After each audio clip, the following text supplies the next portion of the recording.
It's the roaring 20s in America. An age of miracles, an age of art, an age of excess. Goodbye. But no more. Now the 30s have begun, and there is a new word, depression. What caused the Great Depression? And could it happen again? It's one of the great puzzles of economics, and one of the most important questions in history. It's important because depending on what you think caused the Great Depression, you might structure an entire economic policy around avoiding such a situation again. And indeed, that's precisely what has happened over the course of American history. In the desire to prevent another Great Depression, our government has grown in unprecedented ways, ironically setting the stage for a great stagnation still to come. There are essentially three main theories as to what caused the Great Depression: the Keynesian theory, the monetarist theory, and the Austrian theory. John Maynard Keynes, born in 1883, is perhaps the most influential economist in modern history. His book, The General Theory of Employment, Interest, and Money, is a nearly unreadable tome with a seductive central thesis that a free market economy, left to its own devices, does not create full employment, but that by increasing demand in the marketplace via government pumping, full employment can indeed be achieved. According to Keynes, the problem of the Great Depression was secular stagnation. People apparently stopped wanting to buy things. Normally, the idea is that if consumption falls, savings rise. When savings rise, interest rates go down as banks need to pay people less for storing their money. When interest rates go down, borrowing increases. Investment and innovation are thus renewed. This theory, supply-side economics, was rejected by Keynes. Keynes argued that if businesses expected demand to level off for the long term, they wouldn't invest at all. Thus, to restart the economy, massive government interventionism would be necessary. FDR took the Keynesian theory to heart. It failed utterly. In fact, in an early iteration of Keynesian theory, Herbert Hoover actually radically increased government spending. Here's Hoover on his own agenda in 1932. We might have done nothing. That would have been utter ruin. Instead, we met the situation with proposals to private business and to the Congress of the most gigantic program of economic defense and counterattack ever evolved in the history of the Republic. In 1929, the federal budget was $3.1 billion. By 1932, he'd increased it to $4.6 billion, a nearly 50% increase. Hoover also participated in subsidies to agriculture on a massive scale, tried to pressure firms not to cut workers and wages, forced the government to pay above market wages for federal projects. Hoover also pursued government-sponsored loans to states and banks. Hoover even pressed enormous tax increases. FDR doubled down on Hoover's policies. This vicious tightening circle of our declining national income had to be broken. We accepted the final responsibility of government to spend money when no one else had money left to spend. The result was, according to professors Harold Cole and Lee Ohanian of UCLA's Department of Economics, an economic depression prolonged by at least 7 years. According to Cole and Ohanian, quote, President Roosevelt believed that excessive competition was responsible for the depression by reducing prices and wages, and by extension, reducing employment and demand for goods and services. So he came up with a recovery package that would be unimaginable today, allowing businesses in every industry to collude without the threat of antitrust prosecution, and workers to demand salaries about 25% above where they ought to have been given market forces. The economy was poised for a beautiful recovery, but that recovery was stalled by these misguided policies. By artificially inflating both prices and wages, the New Deal policies short-circuited the market's self-correcting forces. Then there's the second theory of the Great Depression, the monetarist theory.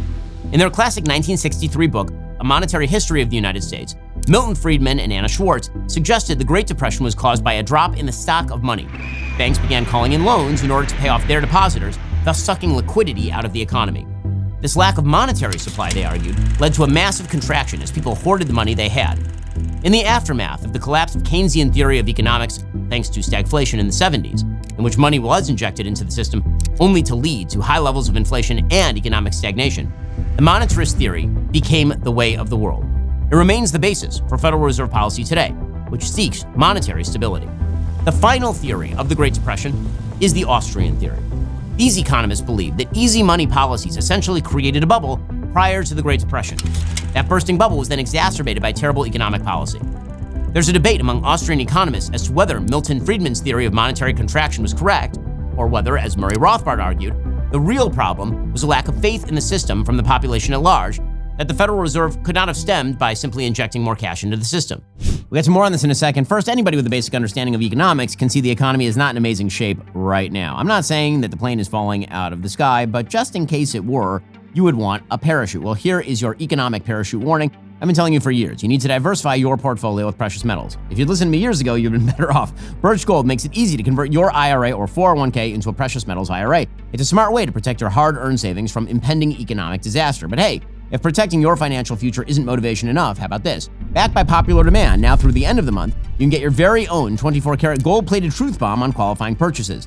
It's a little reminder of those truth bombs we here at Daily Wire deliver every day and the smart decision you made to invest in gold. Here's what you need to do. Text BEN to 989898. You'll get a free info kit, learn how you can own gold in a tax-sheltered IRA account. Let's all put our financial parachutes on before the economy takes a nosedive. Do not wait for the crash to hit. That's too late. Text BEN to 989898 right now. Claim your eligibility. Qualifying purchases made before August 31st can get a golden truth bomb to serve as a reminder of the great decision you made to protect your savings with gold. That's BEN to 989898 today. Why are you selling your house? Loss of job and relocation. The home next to it is in foreclosure, 2 others behind me, and 1 across the street and 2 more at the end. It's like, leaving your children. I mean, I'm walking away from something that's meant so much to me. The arguments about the Great Depression were projected forward into arguments about the causes of the Great Recession in 2007-2008. The left essentially argued that greedy banking industry titans took advantage of predatory loans on those who couldn't afford them, sliced and diced those loans and mixed them with higher-rated assets, creating an entire industry of poison credit instruments, which were then insured in credit default swaps. When subprime loans went bust, the entire system took it on the chin. The solution was more government regulation and, for some reason, more subsidization of demand for things like subprime mortgages. The right argues that all of this was incentivized by governmental action via Fannie Mae and Freddie Mac, that the Clinton-era revision of the Community Investment Act led to bank regulators pressuring banks to make those subprime loans with the quiet guarantee that if things went south, the government would bail them out. By the year 2000, Fannie and Freddie had been ordered by the Department of Housing and Urban Development to make half of their mortgage purchases affordable housing loans.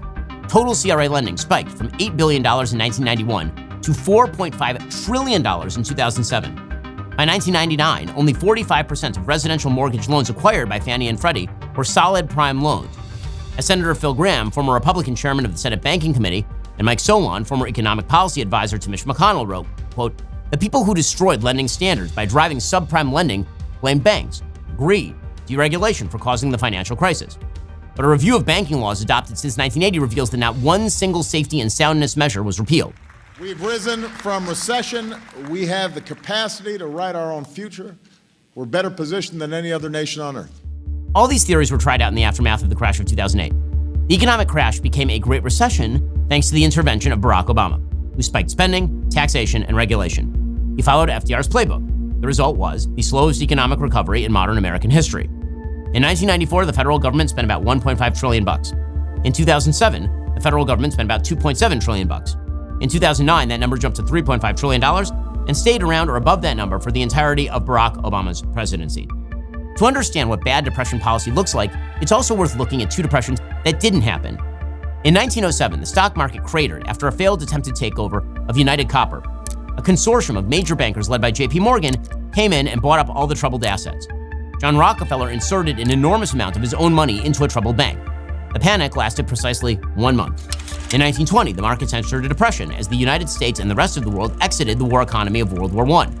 Inflation and wartime expenditures had put governments behind the 8 ball. Their solution, a massive slashing of the federal budget, from $18.5 billion in 1919 to $6.4 billion in 1920, and then all the way down to $3.3 billion in 1922.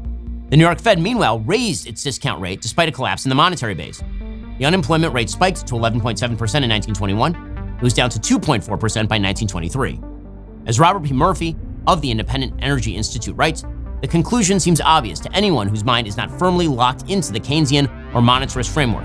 The free market works. Economic theory has practical consequences. A free market remains the single best answer to the possibility of a Great Depression. Not regulation, not priming the pump, the free market.